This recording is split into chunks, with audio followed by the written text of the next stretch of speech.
It's the mystery of iniquity. Said it's the misery of iniquity. Said it's the history of iniquity. When it all falls down, yeah. Telling you all, it all falls down, yeah.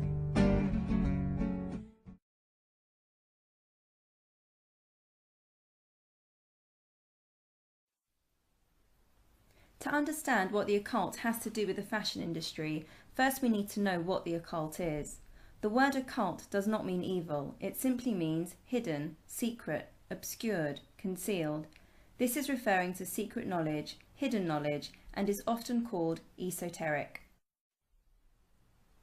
When knowledge or symbols are esoteric, it means it is intended for or likely to be understood by only a small number of people with a specialized knowledge or interest. It is often the case that symbols that have esoteric meanings also have exoteric meanings. Exoteric is the opposite of esoteric. It is when it is intended for or likely to be understood by the general public. There are many symbols that are esoteric. Some of these symbols are probably very familiar to you, but at the same time might not communicate much of a message at all. Don't be alarmed if you don't know what their esoteric meaning is. You are not supposed to. But once you take the time to study them, you no longer take these symbols at face value, but will be able to decode a message that is deliberately being conveyed. This goes hand in hand with the occultic motto, which is hiding in plain sight.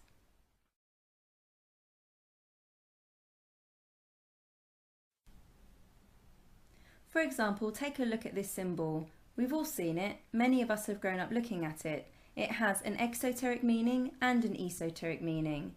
The exoteric meaning is, it's the peace sign. It is intended to be understood by the general public as the peace sign. But the esoteric meaning of this symbol, the true meaning which is understood by the few who are in the know, is that it is an anti-Christian symbol mocking Jesus and the crucifix. It is in fact a broken cross.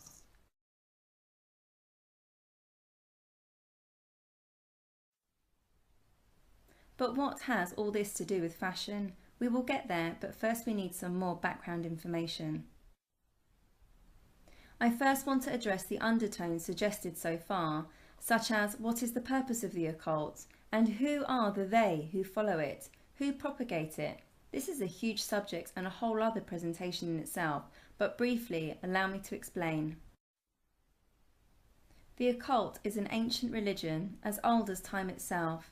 It can be difficult to define because there are so many layers to it, and it covers a whole spectrum of practices. The heart of the belief is the more secret knowledge one person can attain, the more godlike you can become, so that eventually, with enough secret knowledge, you can become God. This is also called Gnosticism, literally the belief that you can attain salvation through knowledge. The polar opposite to this belief is what the Bible teaches, which is that you attain salvation through Jesus. When studying the occult, you will often come across this dichotomy with the teachings of Christianity. If we take a quick look at Genesis 3, you have Adam and Eve living in paradise in the Garden of Eden. The serpent, who is really the devil, tempts Eve to eat the fruit of the tree of knowledge of good and evil. In verse 3, Eve explains to the serpent that God has told her she must not eat from it, and she must not touch it or else she will die. In verse 4, the serpent replies to Eve saying, "Surely you will not die, for God knows that when you eat from it, your eyes will be open and you will become just like God, knowing good and evil." Long story short, Eve eats the fruit, which is often portrayed as an apple, even though the scripture is not specific. She then gives it to Adam to eat. They immediately experience a spiritual death, and it is the first time they both realize they are naked. The Genesis 3 account is known in theology as the fall of man, or original sin. On the other hand, the lie of the serpent is the original lie from Satan. Satan lied to Eve when he told her by gaining knowledge she will become a god herself. He was appealing to her pride, offering her a god status if she did what he really wanted her to, which was simply to rebel against God like he did. It is the same lie being told today in the occult, that acquiring more knowledge will elevate you to godliness. Knowledge is power is a term famously attributed to Francis Bacon. Francis Bacon was a 33-degree Freemason and was heavily steeped into the occult. It is fair to say that the phrase knowledge is power rings true and is commonly heard these days. At face value, it has a resemblance to the scripture in the Bible found in Hosea, quote, "My people perish for lack of knowledge," end quote. And that's Hosea chapter 4, verse 6. But these are two rather different sayings that, although may appear to communicate the same thing, have in fact very different implications. For example, the purpose behind the phrase knowledge is power is to use knowledge to control and manipulate others, directly implying that knowledge is a powerful tool or weapon. For instance, say, my close friend and I were the only ones who knew about the solar system and understood the planetary alignments of how the moon revolves around the Earth and the Earth around the sun. And say we were the only ones who knew there was going to be an eclipse next Tuesday at midday. We could use that knowledge to manipulate others. I could say something like, "Give me all your money or else I will darken the sun on Tuesday at midday." The chances are you may not give me your money there and then, but because I know you do not hold the same knowledge as me and therefore cannot possibly understand the nature of eclipses, when Tuesday comes around and at midday I supposedly darken the sun as I predicted I would, you would probably not be able to hand over your money quick enough. As opposed to the scripture in Hosea, "My people perish for lack of knowledge," there are no manipulative undertones here. God is telling us that by having knowledge we won't suffer or perish at the hand of those who try to manipulate or lie or control us. It is meant as an encouragement for us to gain knowledge so that we do not suffer, and no way suggests that we are to lord our knowledge over others to manipulate them. Knowledge is power implies a weapon of offense, whereas "my people perish for lack of knowledge" implies a weapon of defense. Big difference.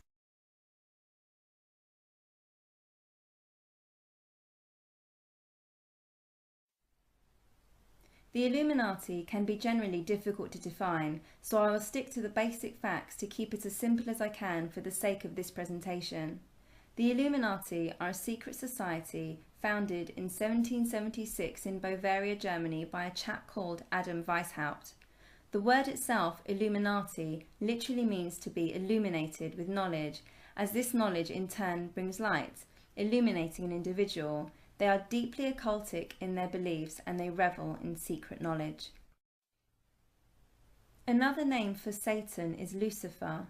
Lucifer, which literally translates to light bearer, is more likely to be portrayed as a beautiful angel and light-giving.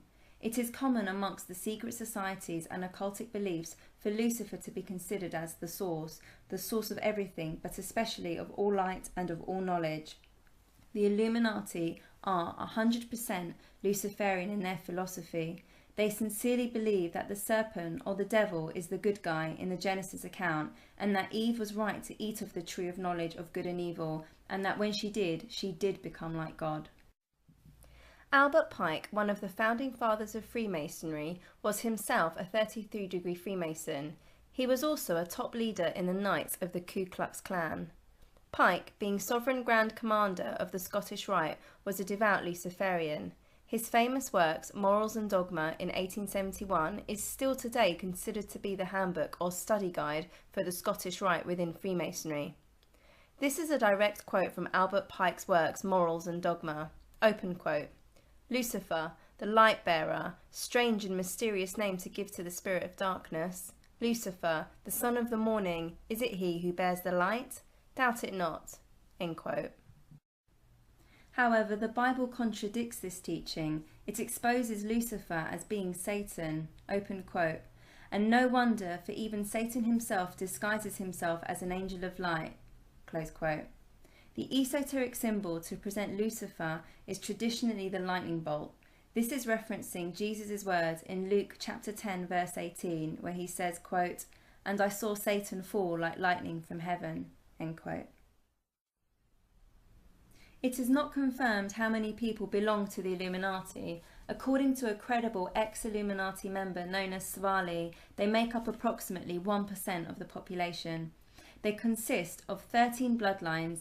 That is to say, you are either born into the order or you're not. So if you hear Lady Gaga is the Illuminati, it is unlikely that she is in the bloodline and actually a part of the Illuminati order. It is more likely the case she has been recruited by them to promote their agenda and help them indoctrinate the next generation.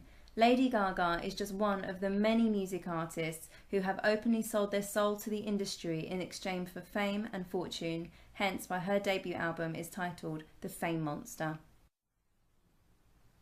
The 13 bloodlines of the Illuminati make up the world's elite. They are the head of the banking systems. They are the think tanks of the world, the political groups, the educational groups. They own all mainstream media channels, and their main agenda is simple: world domination, commonly called the New World Order. They want one global village of which they control. They see us, the general public, the masses, as nothing more than a bewildered herd or cattle. Their nickname for us, the people, is the sheeple. The Rockefellers are one of the more commonly known Illuminati families, and David Rockefeller, currently the patriarch of the Rockefeller family, is an American banker and philanthropist. Not just any American banker, mind you. He, along with the Rothschilds, another Illuminati bloodline, between these two families own the entire financial banking system and thus solely control the Federal Reserve, the Rockefellers controlling America and the Rothschilds covering the finances and banks in Europe. David Rockefeller is also the founder of the Council of Foreign Relations and the Trilateral Commission.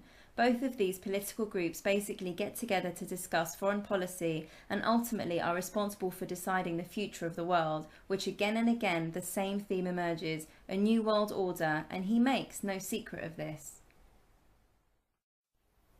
David Rockefeller is quoted in his book Memoirs as saying, quote, "Some even believe we are part of a secret cabal working against the best interests of the United States, characterizing my family and me as internationalists, and of conspiring with others around the world to build a more integrated global political and economic structure, one world, if you will. If that's the charge, I stand guilty, and I'm proud of it."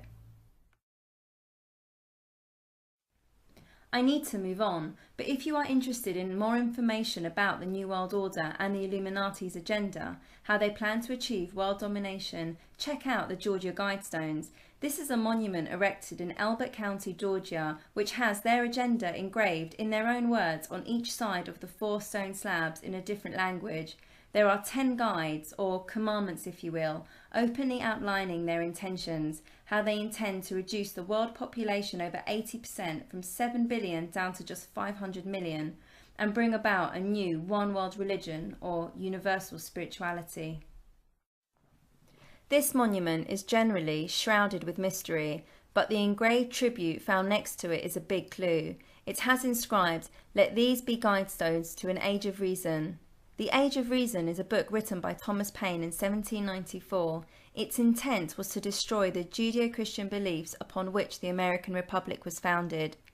I should issue a warning at this point that this is all pretty disturbing and very serious, and it's very much out there if you want to look further into it. It's all there, hiding in plain sight.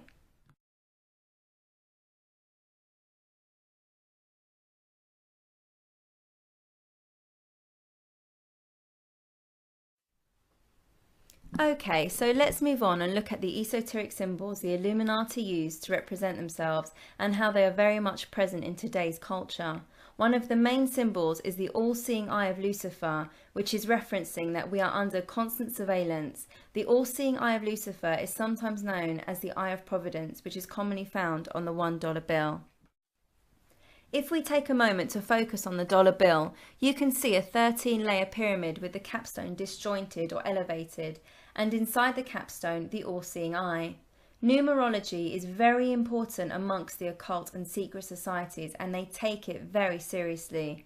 It is not a coincidence that this pyramid has 13 layers, or for example that Madonna walked down 13 steps at the Super Bowl opening.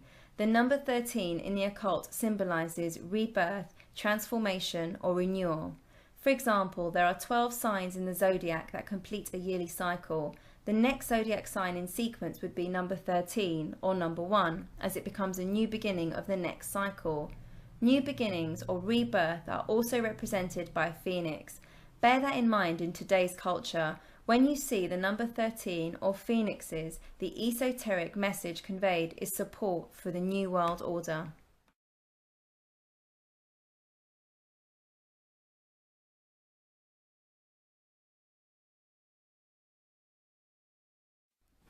Above the top of the pyramid, written in Latin, are the two words comprised of 13 letters, annuit coeptis. Annuit means to nod, favour, approve, and coeptis means commencement or undertakings. This is referencing the all-seeing eye of Lucifer and literally translates to, he approves of our undertakings. Under the pyramid, written in Latin, are the words Novus Ordo Seclorum, which translates to the New World Order. The Roman numerals are 1776, the year of independence that so happens to be the same year Adam Weishaupt officially established the Illuminati Society. The US $1 bill is in fact loaded with esoteric symbols. If you would like to decode all the symbols and understand how it was put together, why and by who, check out this film available for free on YouTube called The Eye of the Phoenix, Secrets of the Dollar Bill. Okay, so moving on, the all-seeing eye, or Eye of Providence, is traditionally known as the Eye of Horus. It's worth taking a moment to look at Horus, as he is frequently referenced in the music and movie industry as well as in the fashion industry. This quote is taken from the Dictionary of the Occult. Open quote. Horus's father was Osiris and mother was Isis. He was called Horus, who ruled with two eyes. His right eye was white and represented the sun. His left eye was black and represented the moon.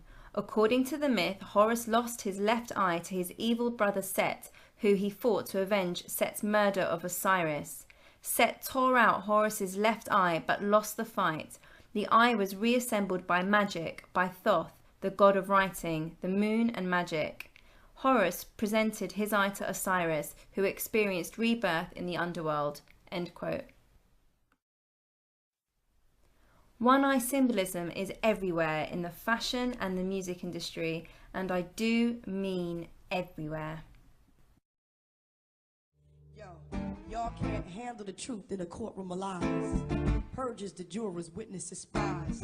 Crooked lawyers, false indictments publicized. It's entertainment, the arraignments, the subpoenas. High-profile gladiators in bloodthirsty arenas. Enter the dragon, black robe, crooked balance. Souls bought and sold and paroled for 30 talents. Court reporter, catch the circus on a paper. File it in the system, not acknowledged by the maker. Swearing by the Bible, blatantly blasphemous.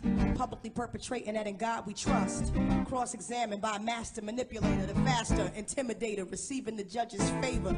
Deceiving sabers, doing injury to their neighbors. For status, gratis apparatus, and legal waivers. See the bailiff, representing security. Holding the word of God, soliciting perjury. The prosecution, political prostitution. The more money you pay, the further away solution. Legal actors, Babylon's benefactors. Masquerading as the agency for the clients. Hypocritical giants, morally non-compliant. Orally armed to do bodily harm. Polluted, recruited, and suited judicial charm. And the defense isn't making any sense. Faking the confidence of escaping the consequence.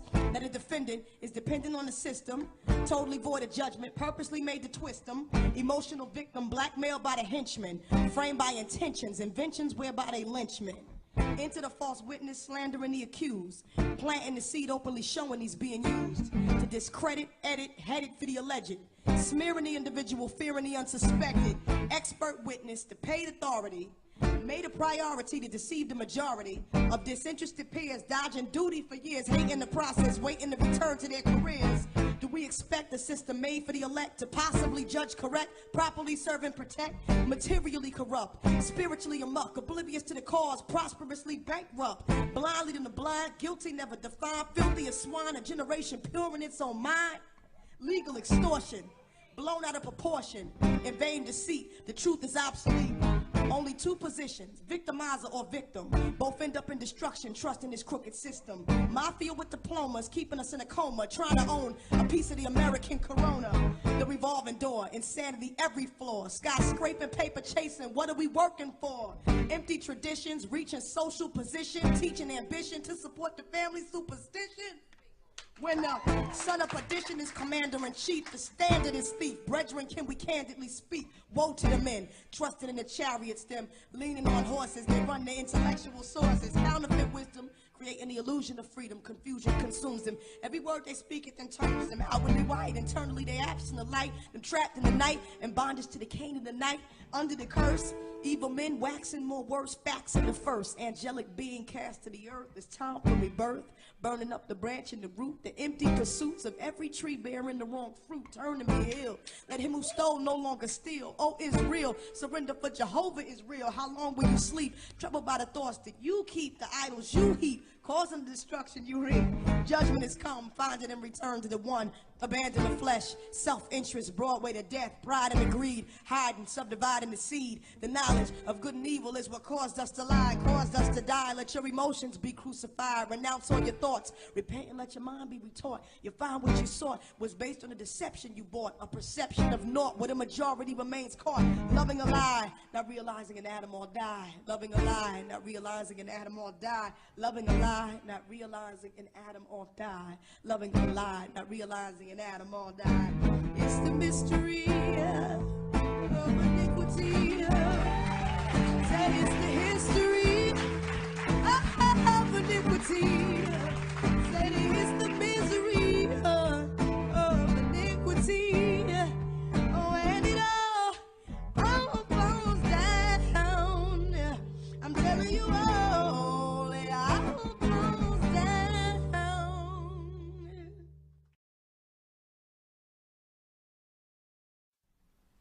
Pyramids are another blatant symbol of the Illuminati. There are many levels to the meaning of pyramids. On the first level, they are a tribute to Egyptology. The occult and Egyptology kind of go hand in hand. According to the Bible, Egypt is a symbol of being in spiritual bondage, living in sin, and generally synonymous with caring for the things of this world, such as riches, or indulging in the lusts of the flesh. God was not pleased with the ways of Egypt and the idol worship and pagan practices that were going on there. This is the part in the book of Exodus where God helps Moses lead the Hebrews out of slavery, delivering them from the bondage of being under Pharaoh's rule. Pharaoh represents man's pride and ego, which again links back to Lucifer, who became Satan when he was cast out of heaven for becoming prideful and thinking he could overthrow God. When you see an upside down or inverted pyramid, again you're looking at an esoteric symbol. The meaning being it represents the female principle or feminine energy. This is because an upside down pyramid is supposed to resemble the shape of a womb. For example, here is an upside down pyramid in a tree on a children's show on CBeebies. Now that we know this is an esoteric symbol of a womb, it is easy to see that the branches on this tree represent ovaries and fallopian tubes, and the door at the base of the trunk symbolises the vaginal passage.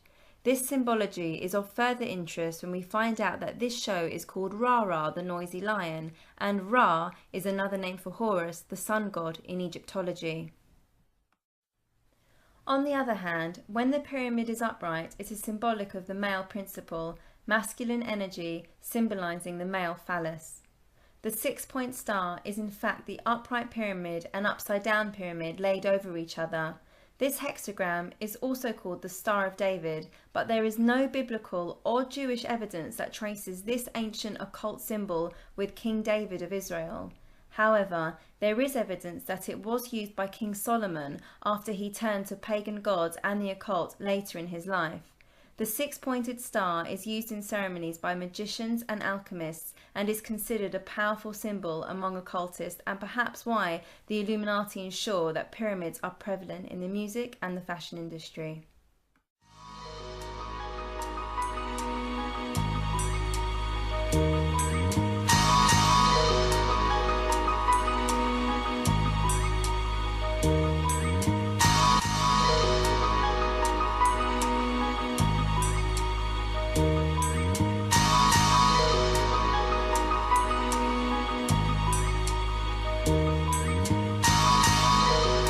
As we move forward,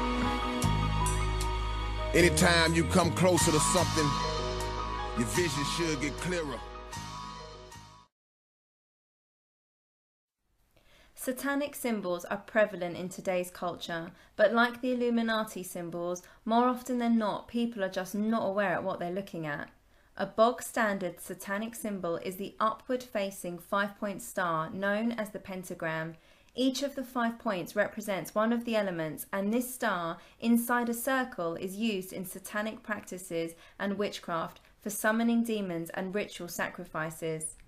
These rituals take place within the star, which is within the circle, as they believe that the energy or demons they sum up are attracted to the symbol and when summoned will remain within the circle.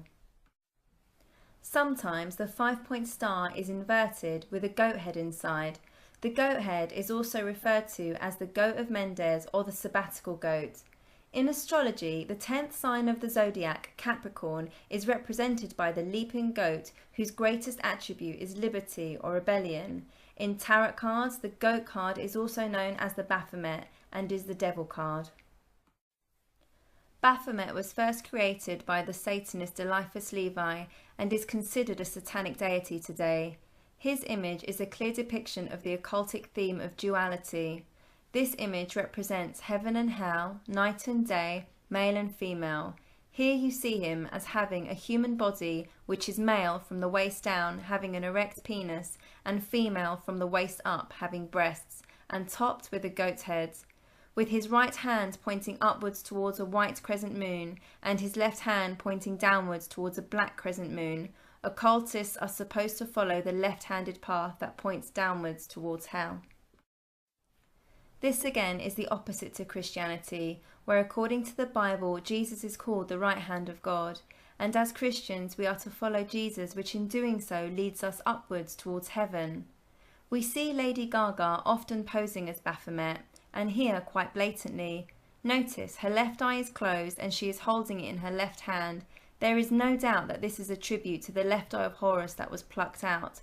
Also notice the white doves that are flying the downward path to hell towards her left hand. Again, this is very provocative imagery, as a white dove in the Bible is a symbol of the Holy Spirit. You are a tool and the hidden hand is using you. Please don't be delusional. The rulers of this world practice confusing you. The people and the priests and the imams have been jammed by government scams, minds systematically programmed. Blatant black hatred and racism. The way they lace the whole world and nation with traces of Satanism. This place is a pagan prison. The founding fathers' enslaving intentions were no different than Bush's and Reagan's visions. 1776 it took action. This Illuminati took form and was spawned from a Colombian faction.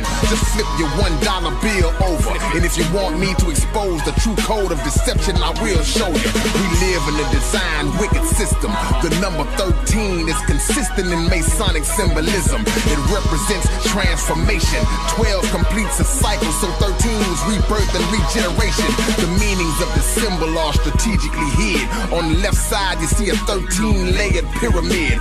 Over that sits the all-seeing eye where the light shines, a sign of the devil watching over you at all times.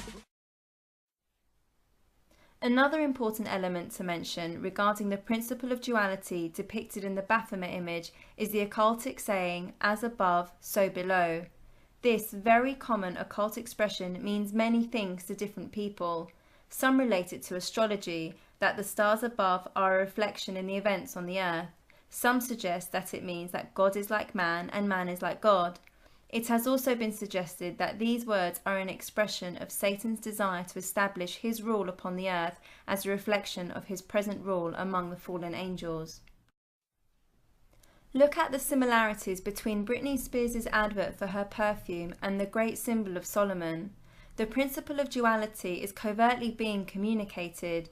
Once you know the reference, it isn't difficult to understand the esoteric message of this perfume campaign. At this point, it might be worth mentioning that in the Message version of the Bible, the part of the Lord's Prayer where it says, "Thy will be done on earth as it is in heaven," has been rather badly translated as, quote, "as above, so below." The listener can make what they want of that information regarding the integrity of the Message version of the Holy Bible. Lady Gaga's perfume campaign is also worth a mention. It's called Fame and is the first black liquid for perfume that becomes transparent as soon as it's airborne.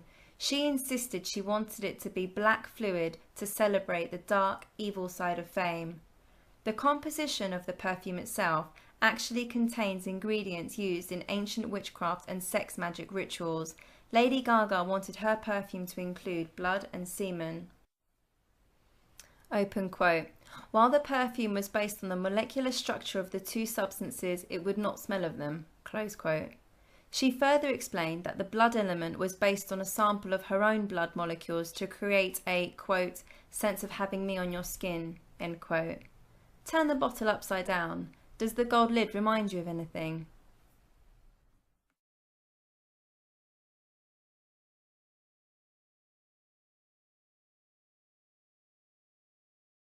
Obviously, the new perfume that you're releasing, now we did hear that it's going to smell of blood and semen. Is that true? Will it actually smell like that? No. Well, let me explain. Actually, the perfume smells like an expensive hooker. Okay. But I did use, in terms of the process of creating the perfume, I wanted to extract sort of the feeling and the sense of blood and semen from molecular structures.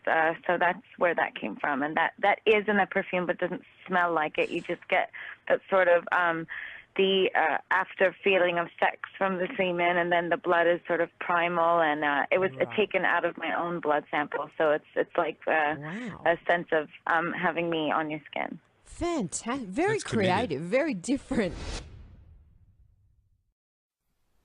A common tribute to Baphomet is the horned hand sign. The esoteric meaning to this, put simply, is Hail Satan. Yes, rock stars do it, often with their tongues hanging out, but pretty much everyone and anyone in an influential position are doing it, whether they are collecting awards, caught by the paparazzi, performing on stage, at a political rally, or addressing the crowd. Yes, even the Pope does the horned hand sign. I'm just going to pause for a second, as this begs the question, why is the Pope saying with his hands, Hail Satan? I don't want to upset people here, but the truth needs to be told, and by doing just a little research, it is easy to expose the Vatican as being heavily steeped with paganism and the occult. Let me be clear, I'm not saying that Catholics are Satanists, just like not all churchgoers are Christian. On the contrary, there is no doubt that there are sincere Christians within the Catholic Church who love God.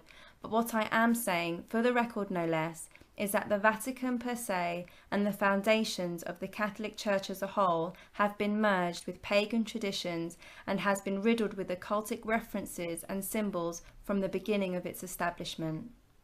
Anyway, let's move on. Okay, here is another popular hand sign. The exoteric meaning, the external or outward meaning being communicated by this hand sign is everything is okay. The esoteric meaning to this hand sign is the opposite. It is in fact the 666. The 3 fingers extended represent that there are 3 sixes. This fashion shoot of model Coco Rocha was in the New York Times. The first shot is glamorizing self-mutilation, the second shot devil horns, and the third shot one-eye symbolism and the 666 sign. The title of the article? Expanding her efforts to become a role model. The brand All Saints is an interesting one. I took this photo when shopping in Bluewater. I noticed above both entrances is a Baphomet. This is also the brand's signature logo. This isn't surprising when you learn that the owner of the store is a self-proclaimed Satanist and is open about giving money to the Church of Satan. This is clearly reflected in All Saints fashion. This All Saints t-shirt is of a skeleton knelt down carrying an upside-down pyramid on his back, maybe symbolising submission to the occult, or submitting to the elite, or the New World Order. Being a skeleton represents death. There's going to be more on skeletons a bit later.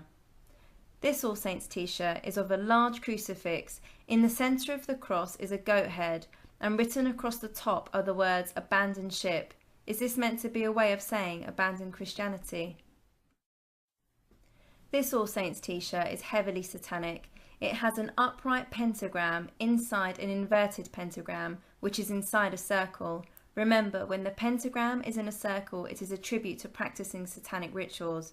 In theology, the single number 7 represents God, or perfection, or completion, and on this t-shirt it has written 777 within the circle, as in 666, which is mocking Christianity again. Around all this pentagram and circle action are horned ram skulls. There is no debate that this t-shirt is communicating satanic messages, but there is debate whether people who buy these t-shirts have a clue of what they are spending their money on and what, or perhaps who, they are representing by wearing it. That all being said, this is one ugly looking t-shirt.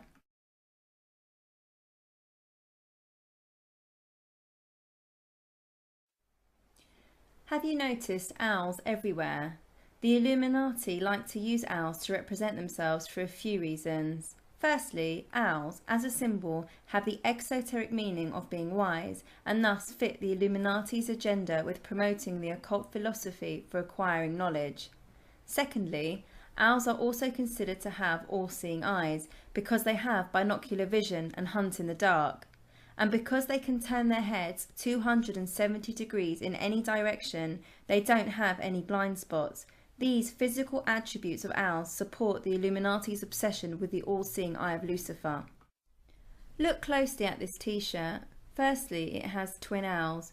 Twin images and mirror reflection images have an esoteric meaning of their own, which I will address a bit later. I'm just mentioning it now so it can be noted that there are depths of symbolism going on here.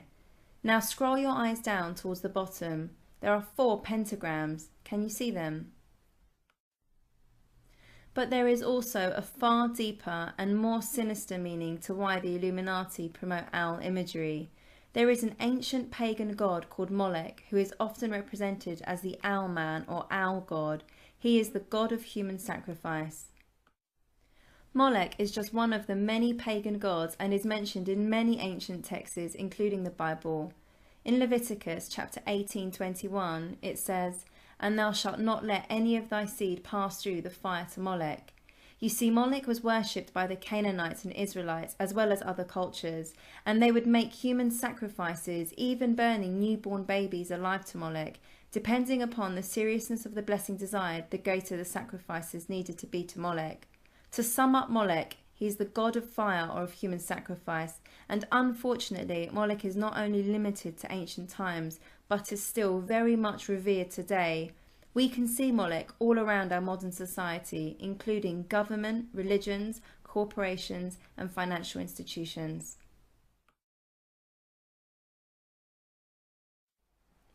Bohemian Grove is a woodland in California. It belongs to a private San Francisco-based men's art club known as the Bohemian Club. For over 128 years, in mid-July each year, the Bohemian Grove hosts a 2-week, 3-weekend encampment of some of the most powerful men in the world. The Bohemian Club is an all-male membership, includes artists, particularly musicians, as well as many prominent business leaders, government officials, including US presidents, senior media executives, and people of power. The club motto is, "Weaving spiders come not here," which implies that outside concerns and business deals are to be left outside. Important political and business deals have been developed at the Grove. The Grove is particularly famous for a Manhattan Project planning in September 1942, which subsequently led to the atomic bomb. In July 2000, Alex Jones, an American radio host whose show is based in Texas, infiltrated the Bohemian Grove and took 2 hidden cameras. What he discovered there was a 40-foot stone owl in the heart of the woodland. A large fire was burning before it, and the political leaders of the world were dressed in what is reminiscent of KKK attire. There was a human figure that was sacrificed on this fire, and there is some debate as to whether this is a real human being or a human effigy used to symbolize a human sacrifice. I'm not sure which is the case, but I prefer to refer to it as a mock human sacrifice.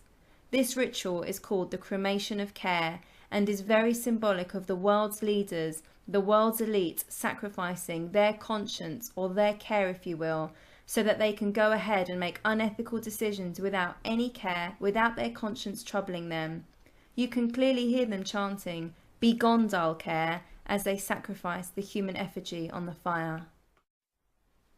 You can watch the full documentary for free on YouTube called "The Dark Secrets Inside Bohemian Grove" by Alex Jones. Here's a clip of Alex Jones interviewing Congressman David Gergen, who is a member of the Bohemian Grove. In the fall of 2004, while in New York to cover the Republican National Convention, we ran into David Gergen, the Karl Rove of 4 presidential administrations. Okay, one last question. I read a Washington Times article many years ago where you had a comment about the organization, and then now it's been in the Wall Street Journal, it's been in a lot of different newspapers, and that's the Bohemian Grove. And back in, what was it, 1996, when you joined as a Clinton advisor, the Republicans were criticizing you. Oh, what about Bohemian Grove? And then you countered them by saying, "Hey, I don't run around in the woods naked." What did that mean? Here is the before-mentioned Washington Times article where he said, "I didn't run around naked like they do." I don't know what quote you're referring to. I'm not aware of any quote like that. Listen, I am a happy member of the Bohemian Grove. I like the folks who come there, and it's really inappropriate for me to talk about the group beyond that. Thank you. Have you been there for the ceremony with the cremation of care? Frankly, I don't think that's something I need to talk to you about. Really? That's right. Well, I'm Alex Jones, and I snuck in there in 2000. I'm the guy that blew it wide open and got the video, and it's been on national TV. Well, I disrespect you for that. You do? I do. But it's a lot of big public officials going in there. Don't we deserve to know? I don't know anything about you, and I don't know anything about your film. But if you go in there with an understanding, you violated that understanding by releasing that film, and I don't respect you for that. Really? But we have public officials. I'm sorry, you took an understanding when you went in there that you would not do that film. And did you have an understanding when you went in there? No. Did you crash it? Yes. Yeah, and it has no trespassing signs there too, doesn't it? No, they put them up after. Oh, I'm sorry. Just walked in. I'm sorry, sir. I've been there before. I know what the circumstances are, and I'm sorry you violated the understandings. That was not a gentlemanly thing to do. But what about the ritual? Is the ritual gentlemanly?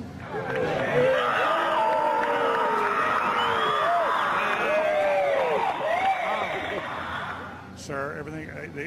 I don't owe you this comment. I know. I appreciate it. This is what's called ambush journalism, and I disrespect you for that as well. So thank you and goodbye. Been in the ritual? It's none of your damn business. Oh, that's right. Listen. You go around and make understandings with people and violate them. You ambush people on the streets, and that's inappropriate form of journalism. If you wish to practice that, that's fine, but don't ask others to respect you for it.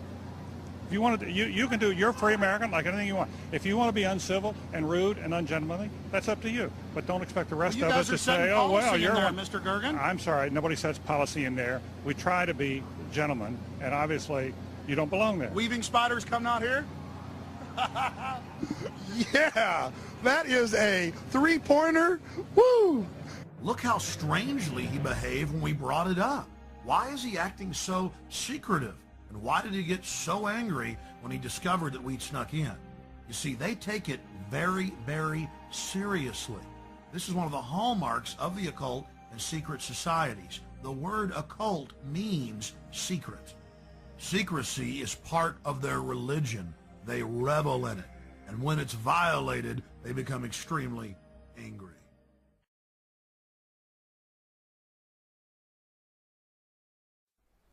Before we move on from Moloch being covertly present in today's culture, let's take a brief look at a few of L'Oreal's advertising campaigns.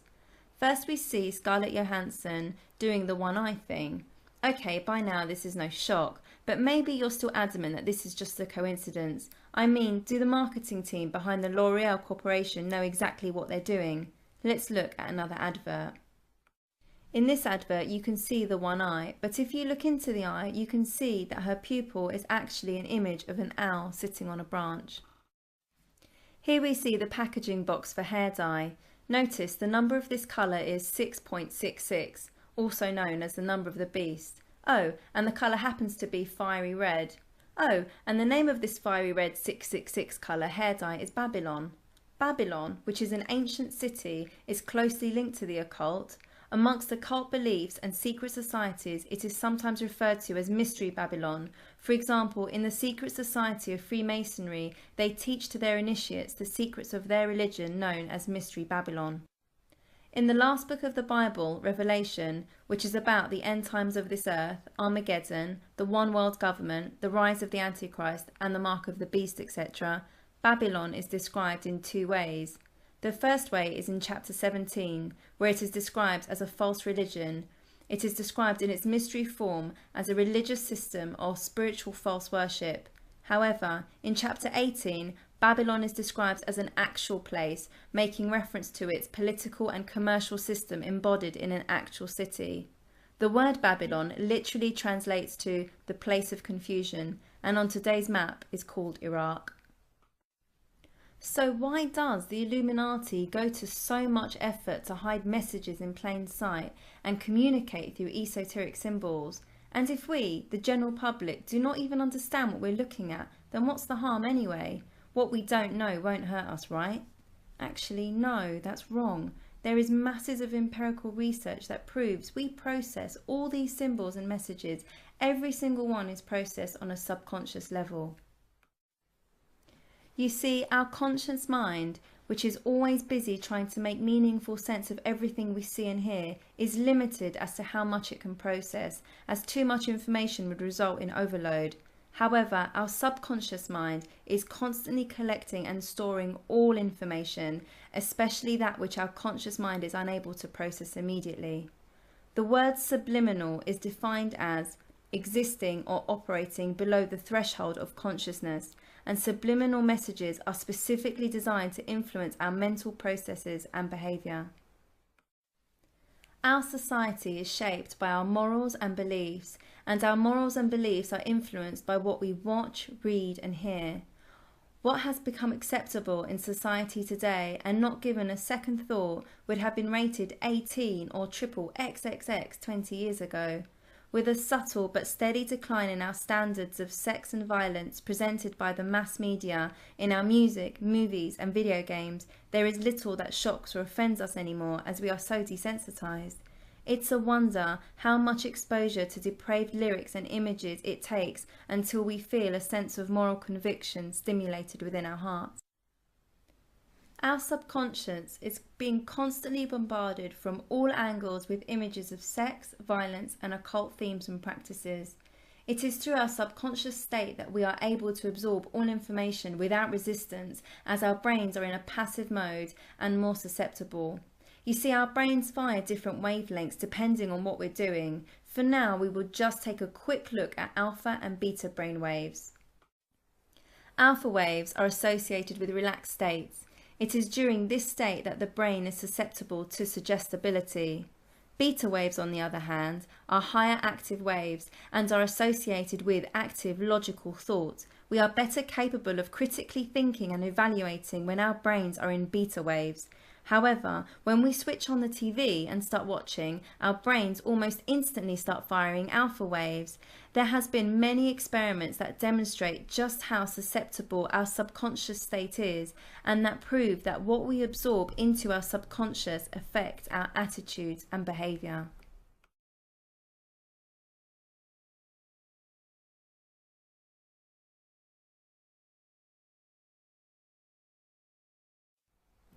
Skulls and skeletons are everywhere at the moment, and if you think skulls on clothes were meant to be for boys dressed as pirates or gothics, think again. You can find skulls just for you, whatever your style may be. There's skull vests, skull cardigans, skull scarves, skull t-shirts, skulls with roses, skulls with lace, skulls with flowers, colourful skulls, half-price skulls, skulls with studs, skulls with heart-shaped eyes and noses, skulls with flowers in their hair, skull jewellery, skulls for babies, skull shoes, skull cushions, skull wallets, skull bags. Here's some more skull fashion.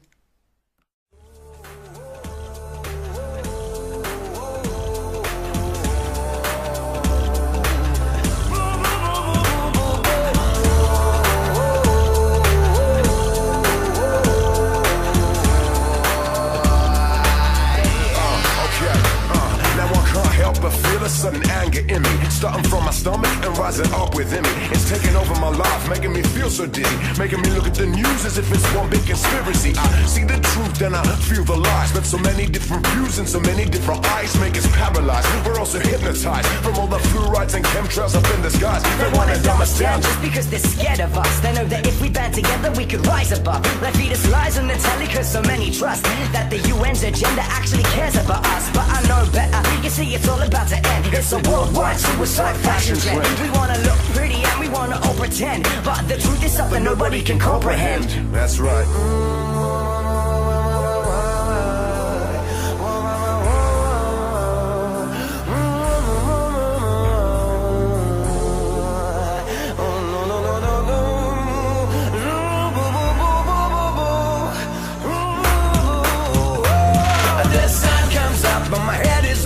I'm still in bed cause the world is cold.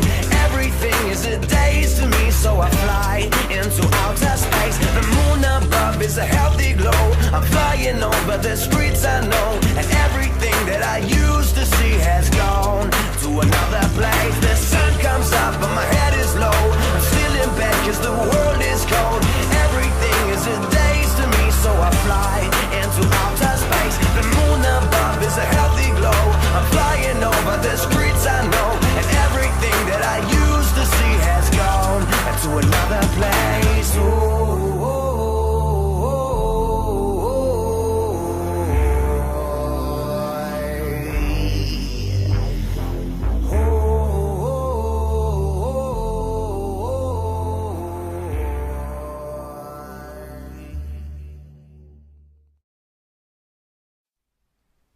Look closely at this top covered in skulls. Can you see Baphomet decoded in this pattern?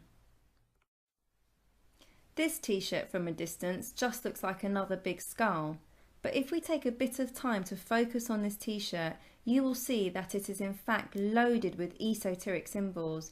Firstly, the eyes are made of two owls. The nose is reminiscent of a star, particularly the Star of Bethlehem. The teeth are in fact 4 horses riding on clouds. 4 horses are a direct reference to the 4 horsemen of the apocalypse mentioned in Revelation, and in English literature is always a reference to impending doom and destruction. For example, the renowned atheists Richard Dawkins, Christopher Hitchens, Sam Harris and Daniel Dennett call themselves the 4 horsemen, as their agenda is bringing down all religions. In addition, this t-shirt also has a striking resemblance to the Shroud of Turin. There is little question that the designers of this t-shirt are either subliminally or blatantly attempting to demonize Christ by this gross caricature. Skulls and skeletons are not only a tribute to celebrating death culture in society, they are also a salutation to the secret society established in 1832 at Yale University, which is called the Skull and Bones. Skull and Bones consists of all elite male members, and every year they recruit 15 new members. They meet in a place that has been nicknamed the Tomb, which is next to Yale campus. Their initiation rituals are satanic. The initiate first declares their worship to Eulogia, the pagan goddess of eloquence. The initiate is then escorted into the inner temple, which is called Room 322, to sign his name to an oath of secrecy. The initiate is then brought before a picture of Judas Iscariot, whose name the group screams 3 times, and then he is led to the heart of the rite, where the initiate is pushed to his knees before a human skull filled with blood placed at the foot of a human skeleton. The initiate is made to drink the blood. This perhaps sounds far-fetched on first hearing it, but in fact they boast of their sick practices in plain sight. Look at Kesha on stage in front of her fans. This is not a random crazy pop star act. She is, like others, a puppet for the elite. Again, they revel to hide in plain sight what is really going on behind secret doors.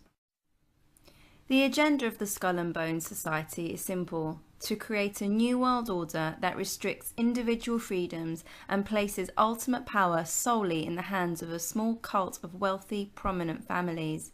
Anyone fancy this t-shirt promoting the elite suite? Or this t-shirt from Zara which says nothing to say about Skull and Bones, and then in tiny print all around it says Skull and Bones do not exist. Here's a quick clip of George Bush and John Kerry admitting that they are part of the Skull and Bones. You were both in Skull and Bones, the secret society. It's so secret we can't talk about it. What does that mean for America? The conspiracy theorists are going to go I'm wild. sure they are. I don't know. I haven't seen the web. Number 322? First of all, he's not the nominee. And, look, I look forward... Are you prepared to lose? No, I'm not going to lose. You both were members of Skull and Bones, a secret society at Yale. What does that tell us? Not much, because it's a secret. Is there a secret handshake? Is there a secret code? I wish there were something secret I could manifest. 322, a secret number? There are all kinds of secrets, Tim, but one thing is not a secret. I disagree with this president's direction that he's taking the country. We can do a better job, and I intend to do it. And we'll be watching. Be safe on the campaign trail. John Kerry, thanks for joining us. And we'll be right back. This is a photo of the group. It is believed that the skull and bones on the table belonged to the famous Apache Indian Geronimo. Prescott Bush bragged about digging up his grave with 5 other bonesmen and stealing his skull and femur bones. Notice also this chap on the far left. He has one hand hidden in his coat. This is a secret Masonic hand sign that many famous and influential men have posed for in photos and portraits. What does this mean? Simply put, all of these men who have contributed massively into shaping our history and today's culture were Masonic. Here is Paris Hilton's boyfriend, River Vibhari, in a photo shoot. With one hand he is doing the Masonic sign of the hidden hand, and with the other hand he is hiding one eye.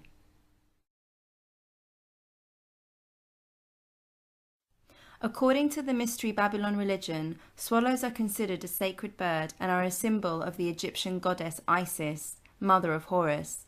The Egyptians identified the swallow with the transfigured souls of the dead. Isis was said to have transformed into the form of a swallow to fly to Byblos to grieve Osiris' death.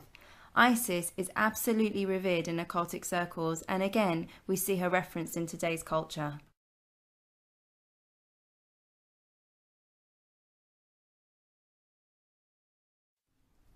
The cross is a reference to Jesus' crucifixion at Golgotha in Calvary approximately 2,000 years ago. This is the heartbeat of the Christian faith. It is because of Jesus' death and resurrection we can receive salvation. For God so loved the world that he gave his only begotten Son, that whosoever believes in him should not perish but have everlasting life.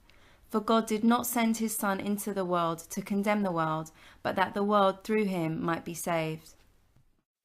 The crucifixes that are everywhere are an attempt to cheapen its true significant value.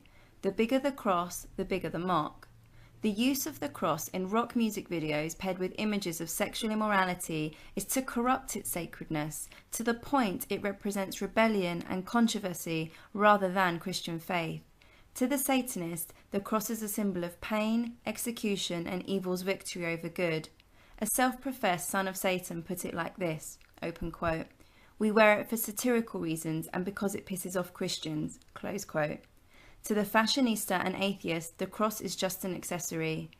The scriptures say, "The message of the cross is foolishness to those who are perishing, but to us who are saved it is the power of God." That's 1 Corinthians chapter 1, verse 18. For example, Ozzy Osbourne has been called the godfather of heavy metal, while he prefers to call himself the Prince of Darkness, yet you often see him wearing large crucifixes. Wearing a crucifix doesn't make someone any more of a Christian than wearing a white coat makes them a doctor.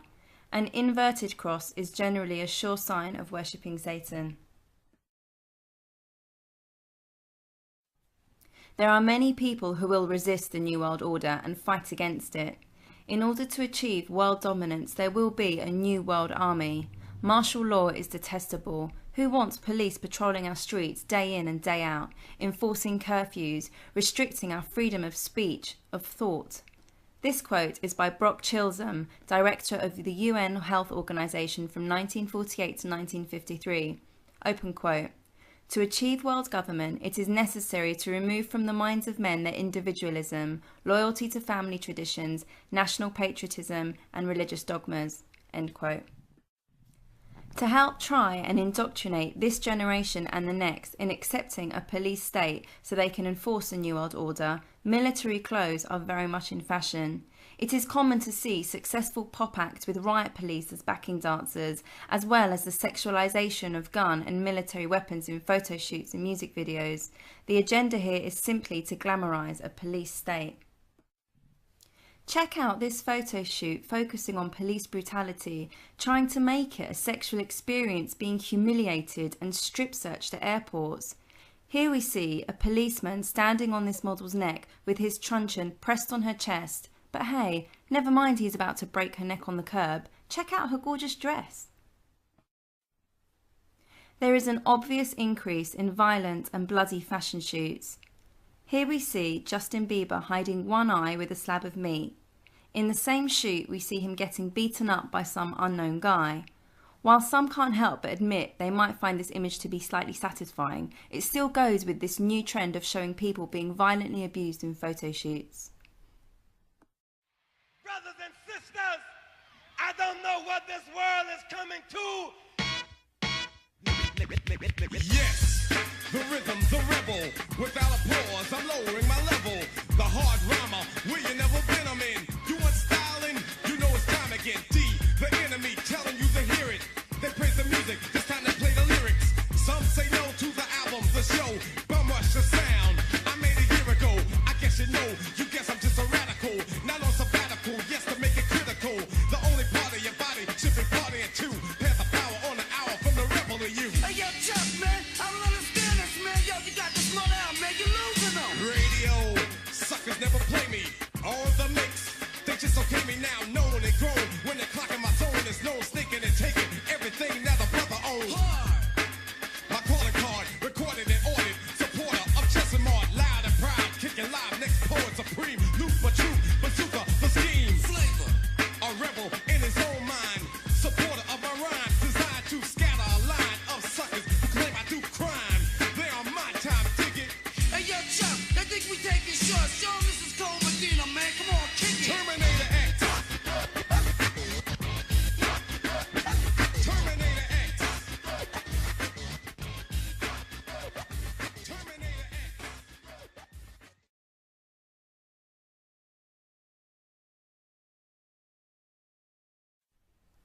Apparently, Mickey Mouse fashion is not just for kids, but is being referenced over and over again in music videos and the fashion industry.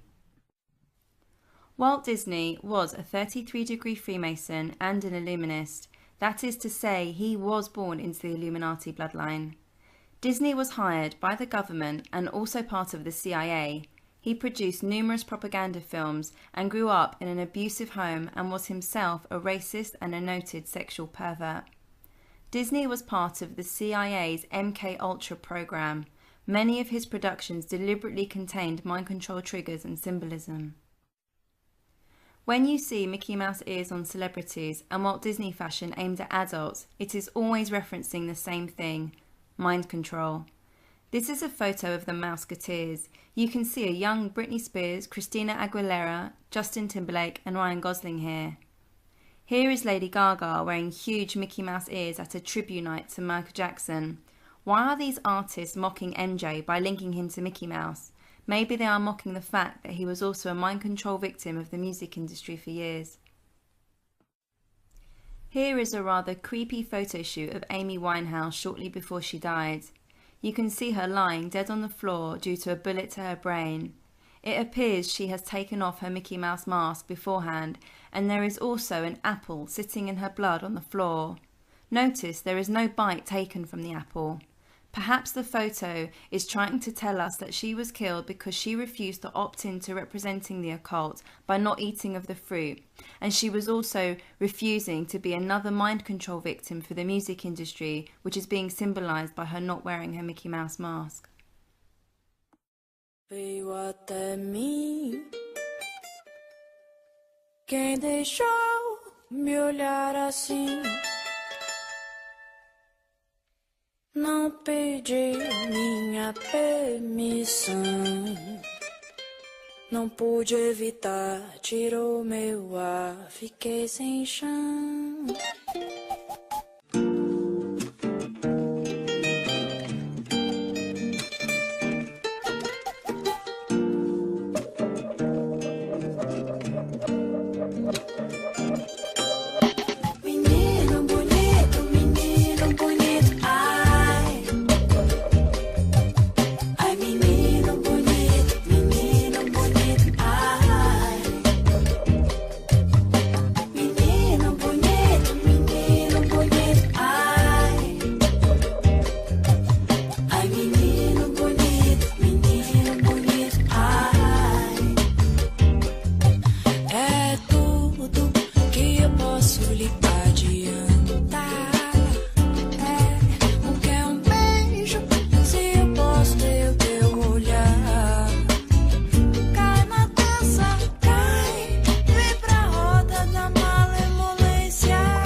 The fashion industry tries really hard to try and make mind control sexy and desirable.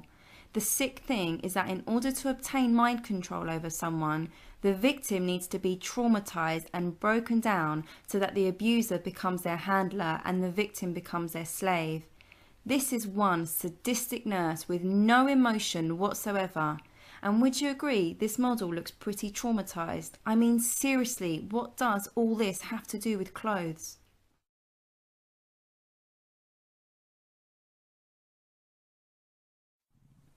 Monarch programming is a method of mind control used by numerous organisations for covert purposes. It is a continuation of Project MKUltra, a mind control program developed by the CIA and tested on the military and civilians. The methods are astonishingly sadistic. Its entire purpose is to traumatise the victim, and the expected results are horrifying. The creation of a mind-controlled slave who can be triggered at any time to perform any action required by the handler.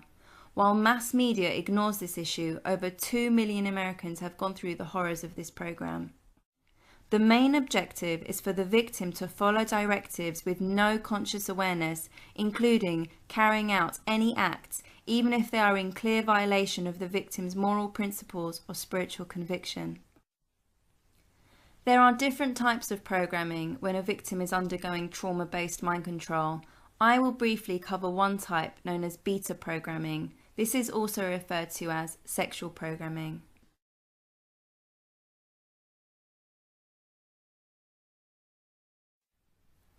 Where you see animal print, the esoteric meaning is 100% sexualized. MKUltra beta sex kittens are told by their programmers they have hearts of stone and are programmed for anything, anytime, anywhere, with anyone. The purpose of sexual programming is to eliminate all learned moral convictions and to stimulate the primitive sexual instinct so that the victim is devoid of inhibitions. The main principle of the Monarch program is to rely on the victim's innate survival instinct. Our brain, in order to protect us when we're going through extreme trauma, has the amazing ability to disconnect from reality if what we are experiencing is too traumatic to process.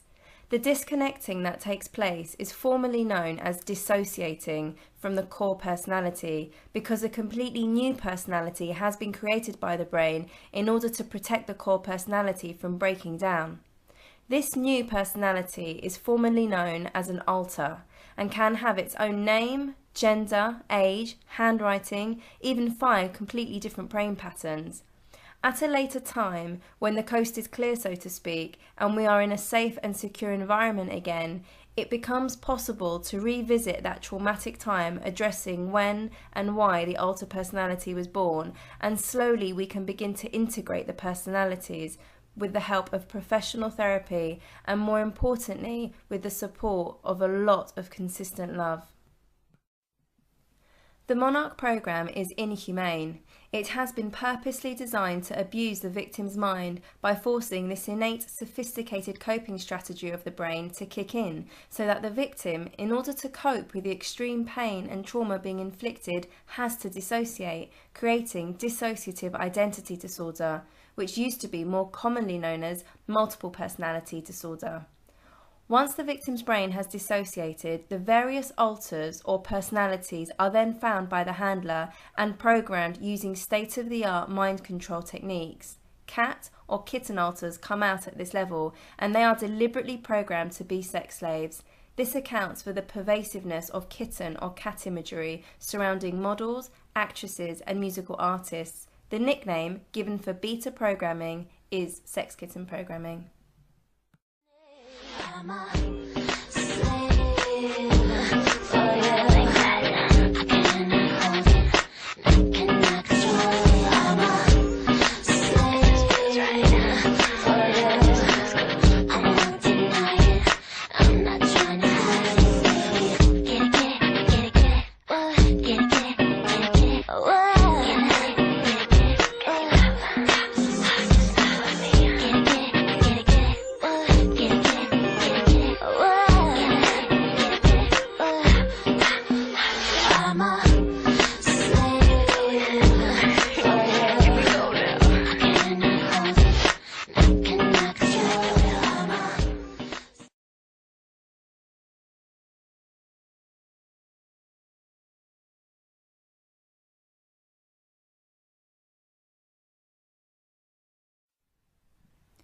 There are various symbols that are used in movies, music videos and fashion shoots to reference dissociative identity disorder.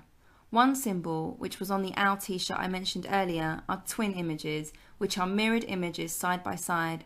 A victim of severe mind control abuse will usually have at least one other personality or alter ego, and this reflection image is supposed to symbolize a split personality. Another symbol is many mirrors in the same room, or a single mirror that has been broken into many pieces or shattered glass. This is symbolizing there are many alter egos and that the core or the original personality has been shattered and split many times. Another symbol, which is slightly more creepy in its nature, are stuffed toys with limbs missing, or sometimes you'll see mannequins or masks. Another symbol is an unnatural hair colour like pink, for example. The link being that these fake-looking unnatural hair colours symbolise alter personalities of the celebrities, or that they are under mind control. It is not certain whether all of these celebrities who have sported a colourful wig or funky hair colour are themselves under mind control and have an alter personality, but after much research I am persuaded that whether they are or are not mind control slaves themselves, they are all definitely being used as pawns in an industry that is run by the Illuminati, who are heavily steeped into the occult to promote their love of torture and mind control by hiding their agenda in plain sight. That being said, it is certain that some celebrities have been and are currently mind control slaves.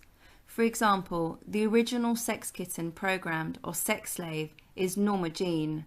The name of her alter? Marilyn Monroe.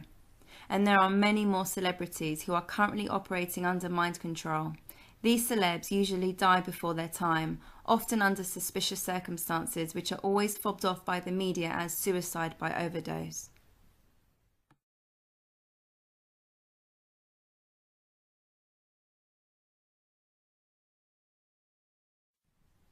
Here is a quick clip of former President Bill Clinton while under mind control.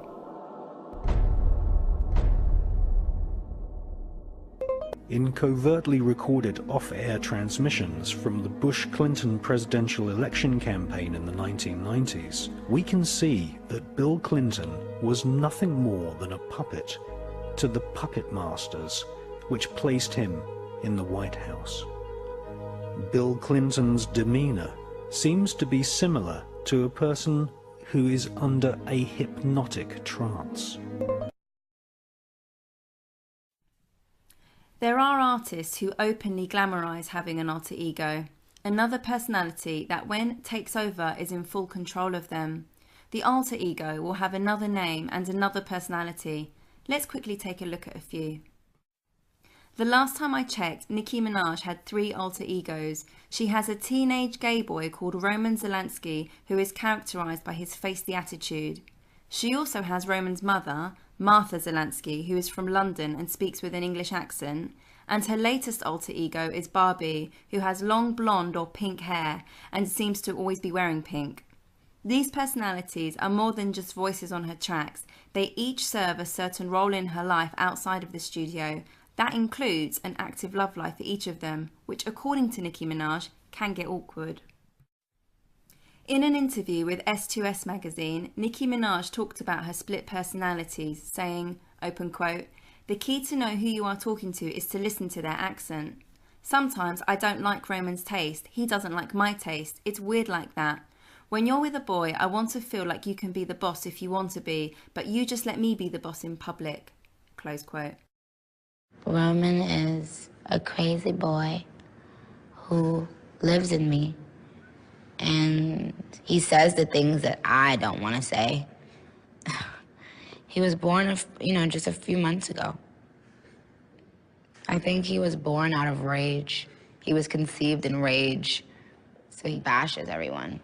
He threatens to beat people, and he's violent. That must be nice to have, like, an ignorant loudmouth who you can just sort of blame every... He wants to be blamed. I don't want to blame him. I ask him to leave, but he can't. He's here for a reason. People have brought him out. People conjured him up. Now he won't leave. Book critic Caroline Weber in the New York Times in December 2006 described Vogue as the world's most influential fashion magazine. If all of this was just some joke and not to be taken seriously, then why does Vogue give Lady Gaga's alter ego Joe Calderoni the front page cover glory? Let's take a look at Beyoncé. Beyoncé is the good girl with the gospel background, usually portrayed reasonably clean cut, while her alter ego, called Sasha Fierce, is the bad girl, usually dressed in black and red, with devil horns or Baphomet imagery somewhere nearby. This is what Beyoncé told People magazine on the 18th of November in 2008, open quote, "Sasha Fierce was born when I did Crazy in Love. People, when they meet me, expect that all the time, but that person is strictly for the stage," close quote. So let's take a look at the symbolism in her Crazy in Love video. We first see Beyoncé walking towards a speeding car, with Jay-Z in the back seat. Note, she's wearing a white vest. The colour white is usually symbolic of purity, innocence. It can also symbolise being prepped for sacrifice. The driver of the car represents the entity that already took over Jay-Z. Beyoncé loosens up her hair to prepare herself and walks up on a stage to begin initiation, symbolised by sexual dance moves. Here you see Beyoncé on a stage mimicking ritual sex for initiation, which is a common practice in the occult. She then reaps the rewards of selling her soul, which was her initiation, with fame and a fortune. The flashing lights represent her fame and success. Next you see her being emulated by young girls who are copying her dancing style. Note, she is now in red. The colour red usually represents blood, which is implying she is being sacrificed. You then see good Beyoncé stuck in the back seat of the car. Jay-Z lights it up and literally blows up the car with Beyoncé trapped inside.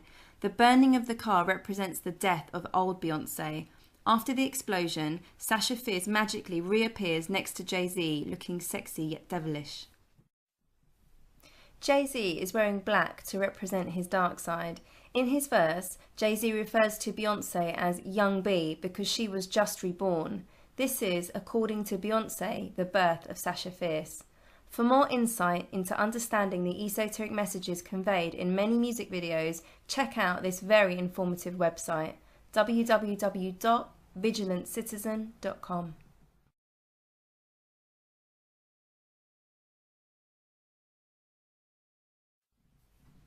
So why the butterflies? Monarch mind control is named after the monarch butterfly, an insect who begins its life as a caterpillar and after a period of cocooning is reborn as a beautiful butterfly. The caterpillar is supposed to represent the undeveloped potential in a victim, the cocoon represents the programming phase, and the beautiful butterfly represents the monarch slave. The monarch butterfly learns where it was born and it passes this knowledge via genetics onto its offspring from generation to generation. This was one of the key animals that tipped scientists off that knowledge can be passed genetically. The monarch program is based upon Nazi and Illuminati goals to create a master race partly through genetics. If knowledge can be passed genetically, which they believe it can, then it is important that parents be found that can pass the correct knowledge onto those victims selected for the monarch mind control.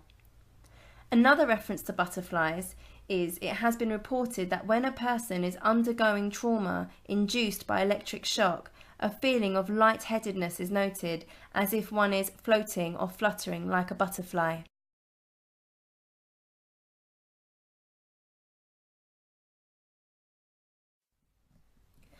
In order to achieve a new world order, there needs to be a few things in place, such as a one world currency, a one world army, a one world leader, and a one world religion. Francis Bacon's 1605 book, New Atlantis, describes an ideal society where science and reason would rule, according to the principles of Freemasonry and Rosicrucianism. The book is said to be the blueprint of the founding of America. In fact, the esoteric meaning of America itself is it is supposed to be the New Atlantis.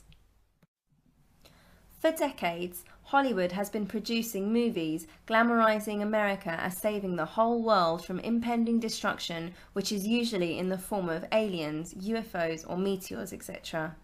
There is typically one American man who is an average Joe who, through sacrificing his own life, manages to save the whole world.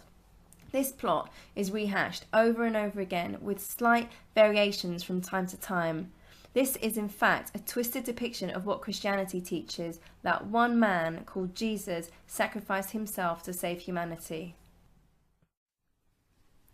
The New World religion is based on a certain few ideas that, if this is the first time you are hearing them, should sound really strange. However, it is likely that due to intense, direct and subliminal exposure through images, music and movies you have been subjected to for years, you may experience a sense of, I already knew this, or perhaps even, I already believe this. But bear in mind, there is absolutely no evidence for the following claims of this new one world religion. Here they are. 1. That the legendary city of Atlantis was a real place which has an ancient civilization.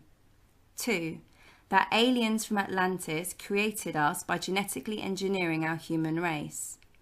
3. That these aliens have supreme higher intelligence and super advanced technology and are generally superior to us. Have you ever seen a Hollywood movie that says otherwise? When the Illuminati decide the time, they will reveal to the masses through the media aliens who are behind life as we know it, as an attempt to override all current religions by bringing a unity in this new understanding of our origins.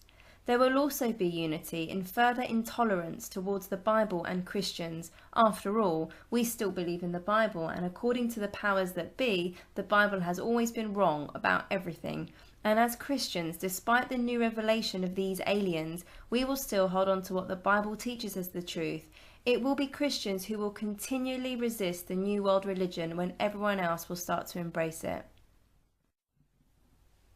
I just want to pause to interject a side note here, as I do not want to be so presumptuous as to claim aliens do not exist. On the contrary, from research, I am persuaded that there are some genuine testimonies of alien and UFO encounters, and it is for the listener to investigate the information regarding these experiences in their own time and to draw their own conclusions as to the nature of these aliens. But what I am stating for the sake of this presentation is that there is masses of disinformation and propaganda regarding aliens and UFOs, and that it is this disinformation and Hollywood agenda that has been planting seeds in our minds to open the doorway in accepting a new world religion.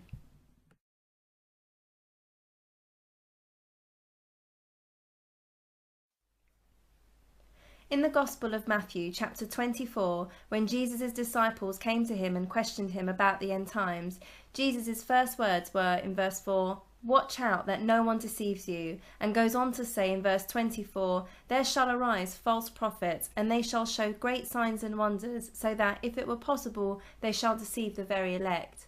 In fact, Jesus says over and over again, "Let no one deceive you," in this famous chapter regarding his words on the end days.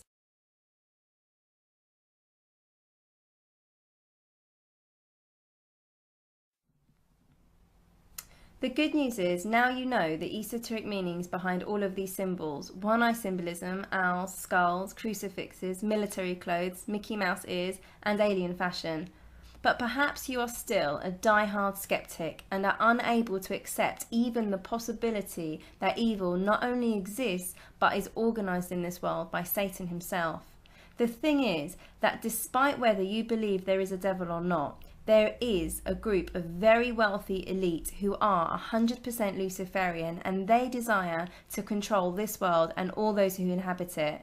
And they do often use subliminal messaging in order to achieve this, which has been proven to influence our thoughts and behaviour. At the very least, you may now just think, oh, there's an owl. I watched a YouTube video once from some weirdo who thinks owls represent Moloch, a pagan god of human sacrifice. But the fact is, even to think that much, your brain is already firing beta waves, working as a filter. Your brain can't help but sift through all of these images that have been discussed here, and thus, these images can no longer just be absorbed into your subconscious mind and affect you covertly. Instead, now your brain will automatically make a mental note of them, critically evaluating them, and unlike before, you are now free to reject them. But to be honest, my hope is for much more than that. I believe what is written in Ephesians chapter 6 verse 12 is true. For we do not wrestle against flesh and blood, but against principalities, against powers, against the rulers of the darkness of this world, against spiritual wickedness in the high places. This scripture teaches us that there is another realm to this world, and we are at spiritual war. There are two sides, good versus evil, God versus Satan. There is no fence. The devil has a plan to deceive every soul. He has been a liar since the beginning. His favourite trick is to appear as Lucifer, an angel of light, to attract us to him. But the good news is, God also has a plan to save each one of us, and he has already revealed it to us through his word. The more one knows about what the Bible says about the end times, and the more one stays informed with what is presently going on in the world, the more it would appear that we are being plunged into that period of time about which the Bible says more than it does about any other period of time in human history, including the time when Jesus walked the earth.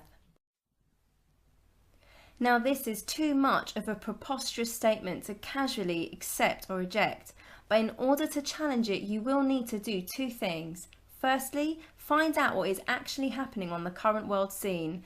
This task used to be really difficult, as you won't get a clue about what's really going on and why from watching the evening news.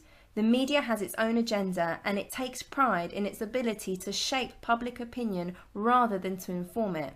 Malcolm X put it like this, open quote, "If you're not careful, the newspapers will have you hating the people who are being oppressed and loving the people who are doing the oppressing." Close quote. The second thing to do is to find out for yourself what the Bible says about the end times. This is simply a matter of diligent commitment. Bible prophecy suffers both from its enthusiasts as well as its detractors, but a carefully balanced study of this challenging area is clearly one of the most crucial commitments anyone can ever undertake. The place to start is the book of Revelation.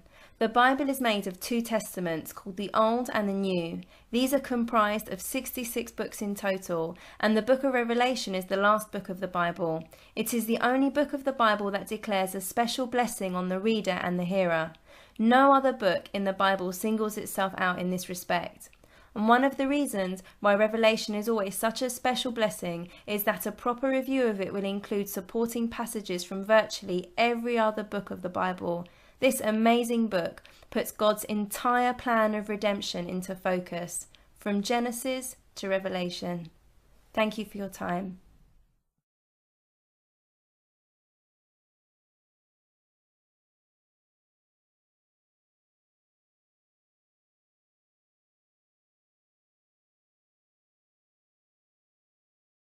Thanks so much for watching. I hope you enjoyed this video presentation. If you did, please subscribe to my YouTube channel, like the video, and share it on your favorite social media sites. There's a lot more to come, so stay tuned and we'll see you back next time.